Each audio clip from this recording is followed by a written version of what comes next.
shall study an interesting novel written by Manohar Malgonkar titled A Bend in the Ganges. It is an interesting novel and a cleverly crafted piece of literature. Adequate background knowledge of the author is necessary to appreciate the nuances of the novel. Manohar Malgonkar is one of India's prominent writers who found an admirable place on the canvas of Indian writing in English. He was born in 1912 and was educated in Bombay, where he graduated in English and Sanskrit. Manohar's lineage indicated that he belonged to the royal blood with his family tree in Goa. After graduation, he went to become a passionate hunter and is believed to have shot 8 tigers. Soon, he distanced himself away from the dangerous and inhuman sport and became an ardent conservationist of wildlife. He was part of counter-espionage department and was a member of the general staff in Indian Army. He moved away from the army life after the Second World War and soon took strong liking to writing. He owned and operated manganese mines near Jagalpet. He was an active member of Swatantra Party. He contested from Parliament twice in the 1970s but failed. These were the tumultuous years in Indian history that provided the milieu for some of his works. Though he experimented in politics, he displayed his passion for writing. The first novel, Distant Drums, took shape when he was 47 years old. The book caught the attention of the literary world and the reviews were encouraging as Manohar made good use of his army experience in writing the book. The book highlights the patriotic fervour and the spirit of the Indian soldier, and many consider Distant Drum as an epitaph for the British Indian Army. Malgonkar contributed 5 novels in English. They are Distant Drums, Combat of Shadows, The Princess, A Bend in the Ganges, and The Devil's Wind. He also wrote a lot of non-fiction works that included The Sea Hawk, Life and Battles of Kanoji Angre, Puars of Devas Senior, and Chhatrapatis of Kolhapur. He also wrote a highly valid account of the assassination of Gandhi in the book The Men Who Killed Gandhi. For many years, Malgonkar contributed to a weekly column with his perspectives on vast range of topics which were published in Indian newspapers like The Statesman and Deccan Herald. He was also known in the film world and wrote scripts for movies, also wrote short stories and many newspaper articles. Manohar Malgonkar died 16th June at Jagalpet in Karnataka's Uttara Kannada district. He was 97 when he died.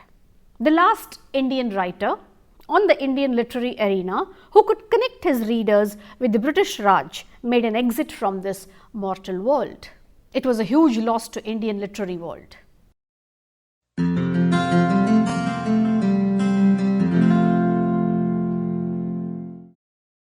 A Bend in the Ganges is an epic narrative of the decade which paints the gory picture of partition and the forces which engineered shook the very base, pushing modern India to its nadir, where over 3 million people died, over 1 million women were raped, abducted and mutilated, and several million rendered helpless refugees, left to fend for themselves in the quagmire of post-partition existence teeming with poverty, disease and death.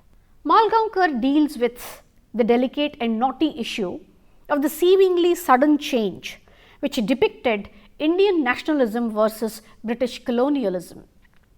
British colonialism leading to a direct Hindu-Muslim conflict which paved way for the partition of India.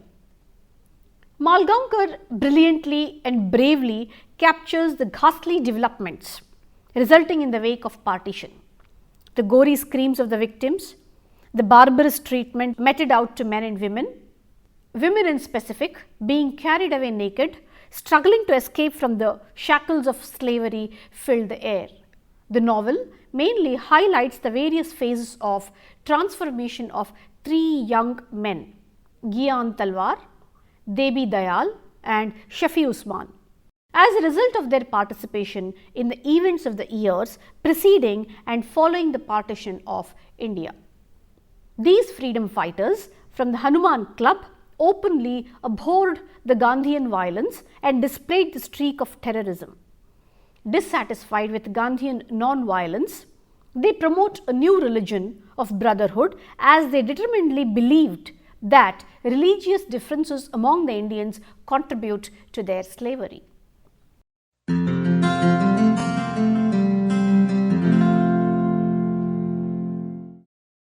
The tale shows the timeline of the decade prior to partition in a small town of West Punjab. The story begins with the introduction of Debi Dayal, who is son of Tek Chand, an Indian cement tycoon. He is an honest individual, loyal to the British government and has a casual attitude towards the plight of the nation. He has a strong aesthetic sense and is passionate lover of arts and takes pride in an exquisite collection of ancient Hindu artifacts. His beautiful wife and Debi's mother share an equally blissful relationship with their daughter Sundari, who is indeed as beautiful and charming as her simple name implies. As the story progresses, Debi opts for the dangerous path of adopting armed revolution to liberate his motherland from the shackles of slavery. Debi Dayal associates himself with a revolutionary organization led by Shafi, who is known for crafty and scheming mind. He plays a vital role in designing violent activities of the gang, but he is also quick to realize that his own leadership could be questioned. Being an opportunist, Shafi betrays 9 Hindu colleagues. Debi Dayal is sentenced to a lifetime imprisonment term in the Andamans. This story is brilliantly set up, which portrays the gradual evolution of the character of Gyan, the story's villain and a rival of Debi Dayal. The novel beautifully aids the readers to follow the fortunes of Gyan and also read further that a family feud leads to the murder of Hari, who despite the court order loses his land and in a violent squabble is murdered. Gyan is also sentenced with the dreaded D ticket to Andamans, where he happens to encounter Debi Dayal. The Andamans throw a new challenge for both, to which both of them respond in a different way. Debi Dayal, a man of high esteem, self-esteem, prefers death to a humiliating death in the island jail. Gyan, through his strong sense of commitment to work, becomes an important aid for the warden and is promised of a parole within 3 years, after which he is allowed to marry a native of Andaman and live in the colonies forever. But Debi Dayal's stubborn propositions and actions lead him to trouble, especially with the Indian officers.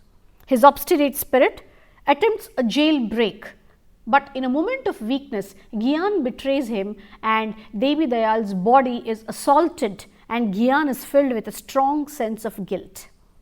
Gyan, meanwhile, returns to East Punjab, meets Debi Dayal's father, introduces himself as his son's friend, finds a job in Bombay where the situations connive to fulfill his young romantic dream of earning the love of Sundari. When communal riots blazed after the Khilafat movement or non-cooperation movement, especially in Mopla, where Hindu landlords were being annihilated and their daughters and wives were raped and mutilated, and Gandhi became a silent spectator to all these events of the barbaric acts. Debi Dayal is disturbed at the turn of events and questions his friend Basu, the Bengali revolutionary who was also caught in Shafi's conspiracy. Was Gandhi himself not responsible for the emasculation of the Hindu race? Basu is a part of the Hindu Mahasabha, an organization shaped as a reaction to the communal policy of Jinnah Muslim League. Basu's wife is the victim of an acid attack from a Muslim mob. Devi Dayal's violent side is highlighted, where he decides to teach Shafi a lesson. Devi Dayal is not interested in women, but Mumtaz, with her dogged devotion, wins his love and affection and wins his heart. He opts to marry her and discloses it to her sister Sundari, who easily accepts her. On the eve of independence, Devi's father is trapped with his wife and Sundari, who have come over. Mumtaz is brutally gang raped and murdered in front of his eyes as he lays dying. Meanwhile, Shafi confidently escapes to Pakistan. As the violence reaches a climax, Shafi targets Devi Dayal and his family, vowing to take Sundari in exchange for Mumtaz. But it is the anti-hero Gyan, who is in search of salvation, is led into the terror-torn Punjab to save the women he had always loved and longed for.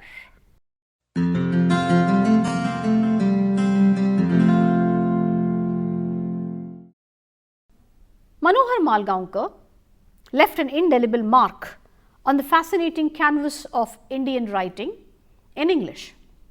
The Indian literary world takes pride in announcing that he was the man who did the Indian army proud or through his books. Malgonkar has intensely analyzed the intricacies of the life, the time and the history, and at the same time he placed Gandhi's basic tenets like Satya and Ahimsa on the pedestal of political ideology in a fictional mode very carefully, without hurting the sentiments of Gandhian scholars and followers. Art emerges from subtle and involute tension between the remembered and the real, the potential and the actual, integration and disposition.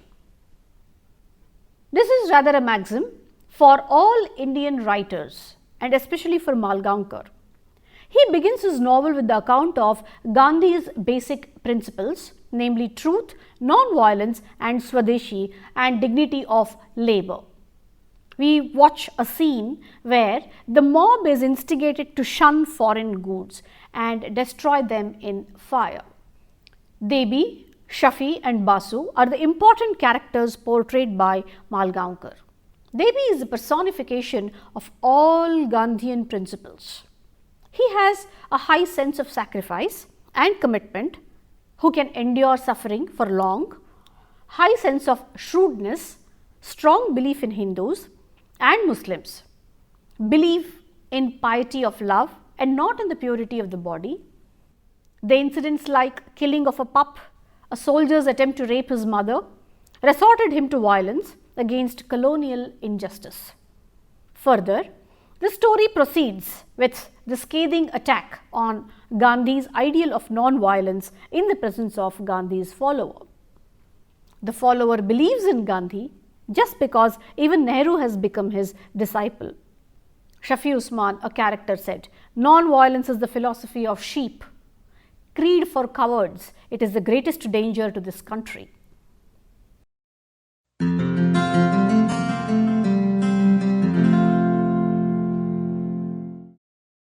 The writer has portrayed this particular concept beautifully in his novel. The struggle for India's freedom had a different color altogether when compared to the spirit of India's politically correct history texts. They were not restricted to the arena of Mahatma Gandhi and a symbolic cap which adorned the heads of his followers, advocating and teaching state of art of charkha and anti-modernism to the masses of free India. The ideas of revolution were never unfamiliar to the Indians, although the lack of a critical mass led to their helplessness to face a chain reaction. And unfortunately, this concluded into a high explosion. Scores of Indian revolutionaries from all quarters of life in those days when India was struggling for freedom lived, dreamed and died for the noble cause of Indian Swaraj. But Gandhi's abhorrence to violence and his lofty presence and authority over the inertial, ignorant masses and thereby their opinion meant that the majority of the revolutionaries would be categorized as imprudent patriots to endorse his understanding of ahimsa. Malgonkar's approach to ahimsa is a subtle blend of resisting non-violence as an ultimate truth in every context, and embracing it as a lofty ideal for humanity was to be achieved yet. Malgonkar sketches the characters of his novel Debi, Shafi and Gyan in the distant streams of philosophical, moral and political thoughts that were omnipresent during the independence struggle. Omnipresent in the sense they were present in every heart. This was omnipresent during the Indian struggle, especially after the arrival of Gandhi. Arrival of Gandhi intensified this movement and the feeling. Devi symbolizes the high principles and ideas of radical groups who trust in leadership by example, sacrifice and commitment. These three traits were very, very important and significant.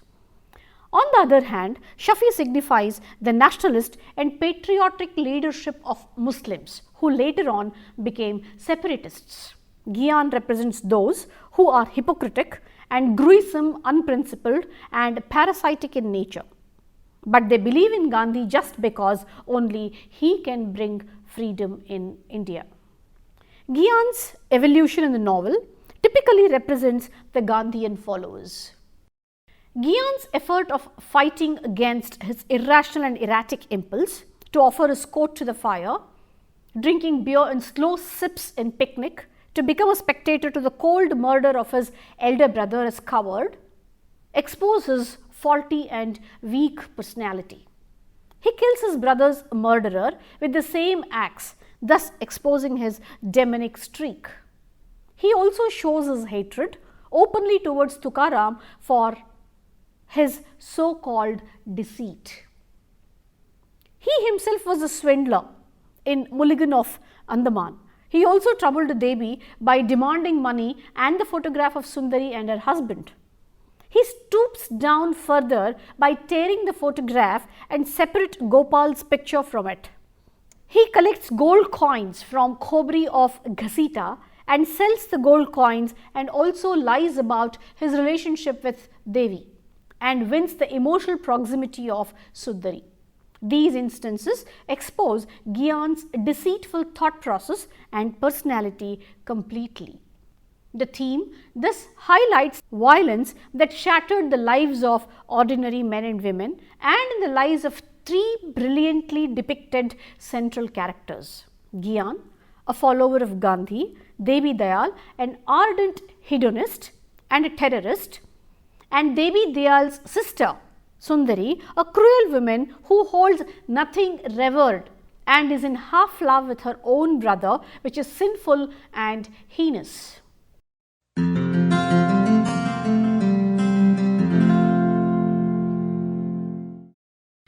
The characters of the novel take shape in such a way that they represent intricate and knotty facts of human life. The gradual progress in the growth of his characters helps the reader to appreciate the style of the writer while sketching and presenting the characters to them. The growth of his characters, Gyan, Debi, Shafi, Kiran, Henry, exhibiting good and bad qualities, tells us that nobody is innately good or bad. He is mindful of the presence of both qualities in one and the same person.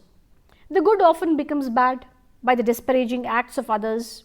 The writer is convinced that there is violence primarily in every man or every heart. It is the purifying experiences in life chisels one to become a refined human being. Malgonkar presents an India that could not rise above the limitations of violence to reach pinnacle of non-violence. He portrays the inner strain in the freedom movement through the interpersonal relationship of Gyan, Debi and Shafi. In almost all the novels of Manohar Malgonkar, violence becomes a dominating theme, as the road to freedom, according to his picture, is soaked in blood. The reasons for Hindu-Muslim discord, as he portrays, are more political and economic than religious. Ram Gopal says it was not religion but the political and the economic disparities between the two communities that resulted in religious fanaticism.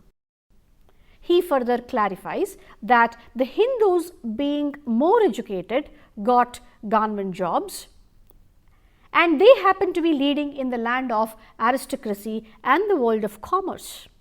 This can be seen in the Bend, where Tek Chand Debi's father is an industrialist, but Shafi belongs to a poor family and is always hard pressed for money. As a novelist, Malgonkar has portrayed the subtle intricacies and contradictions in human lives. What he yearns to produce is the element of consciousness of common humanity. One of his primary concerns seems to be to probe into peace and hostility and to see how far they can take people in their relationships with one another. He shows that enmity can never be good to the society. Amity or peace alone can help, and enmity only hinders the beauty of human life, is a maxim he stresses again and again throughout his novel. Thus, the complex nature of human relationships, sexual, familial, racial and other social ones, seems to have enthralled this novelist of Indian life. He has creatively portrayed this with loyalty to psychology and sociology. He has presented Indian history and consciousness, which is intelligible to us, in a more vibrant and striking manner. The image of India that he presents is vividly memorable. The greatest aspect of this fiction is the absolute value of human relationships accomplished through love.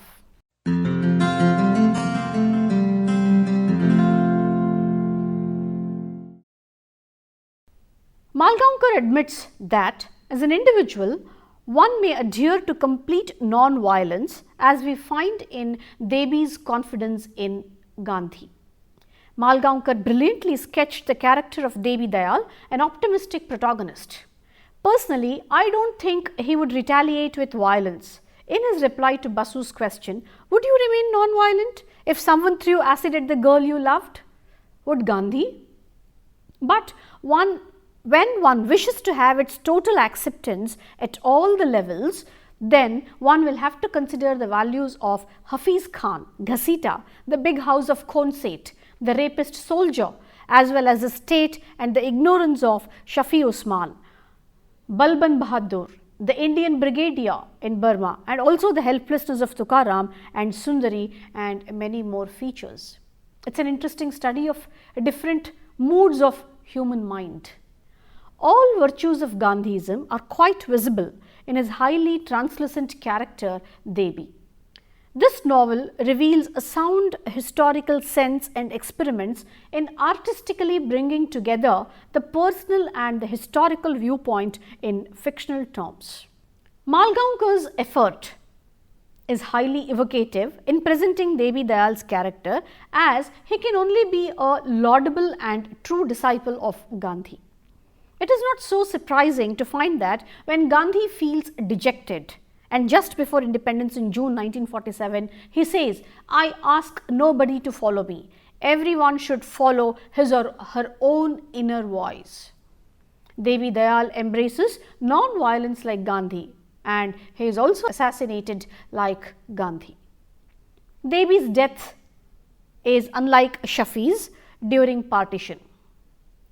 Malgonkar wants to convey that non-violence as a doctrine is innovative in nature. It cannot survive the assault of the mob until and unless the mob becomes mature and tolerant. Gandhi passed on his experiments with his non-violence at personal level, but his ideas are yet to become the greater vehicle of peace for humankind. People are yet to become peaceful. People are yet to become tolerant to understand his ideology. In Indian writing in English, Malgonkar established himself to be a forerunner to write about the problems of Gandhian thoughts and its relevance to the contemporary society. His characters continue to demonstrate the various shades of understanding Gandhi's life and attempts to practice Gandhi's principles in real life.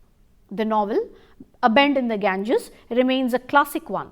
It is one of the finest novels depicting the bloody picture and turbulent times of partition written till date. A fascinating narrative with a bold range of characters and their artistic blend into a revolutionary story which redefines the making of a nation and the mockery played amidst its tragedies. The writing is provocatively constituted yet aesthetically presented. The noted critic and writer K.R. Srinivas Iyengar concludes that the shame and agony of the partition, the glory and the defeat of the hour of freedom, the tryst with destiny that was also the death trap fashioned by the malignant time spirit, the horror and the humiliation, the terror and the pity of it, all are the themes of Malgonkar's novel. It is a bolder experiment in artistically fusing the personal and historical perspective in fictional terms. What a beautiful conclusion! What a beautiful summarization of this interesting novel. I hope you have felt the same. Thank you.